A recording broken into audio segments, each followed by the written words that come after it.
children always want to keep their parents happy. And I know that this, sometimes it doesn't feel like that, but it is like that. Children spend most of their time trying to keep their parents happy, which is difficult, but they do. It's difficult because the children want to go this way, the parents know that this way is better, and you have to try to find some middle road, and it's very difficult in that situation. But really, the children, I know that parents sometimes don't believe this, but it is my experience that children are always trying to keep their parents happy, even when they do the wrong thing. When they do the wrong thing, they know it's the wrong thing. They know it's wrong. They know it's wrong. I mean, if you ask them, do you think this is a good idea or a bad idea? Do you think this is right or wrong? They tell you it's wrong. It's like, well, okay. Okay, it's your life, your experience, and it's difficult for parents. And then they go away. They fly their wings and they go to college or university, and they have party time without parents.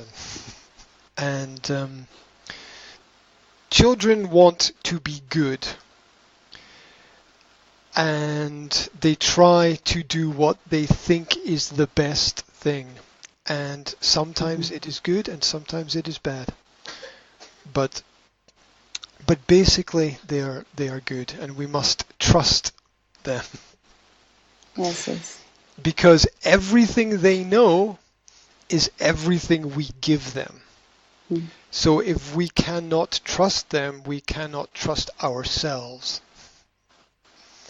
So it is very important. And 2 years ago and 3 years ago, some parents sent their teenagers to me for personal development training and leadership training, and that was interesting, because I was working with teenagers who were 13, 14, 15, 16, and this is the key age in the modern world, because in the past, at the age of 13, boys were men at the age of 13.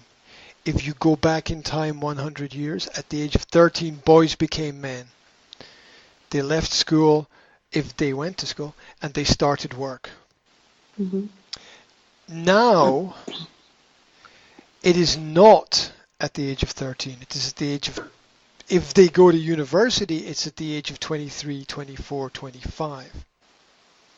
And this is a problem psychologically, because boys want to be men. Boys want to be men. From the age of 13, boys want to be men.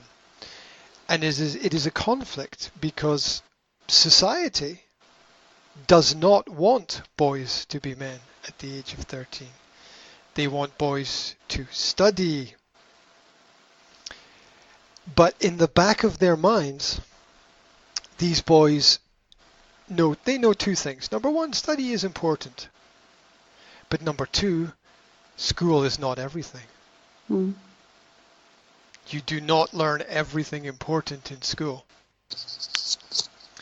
You can learn something important in school, but you cannot learn everything important. And children know this in the back of their mind. They know this.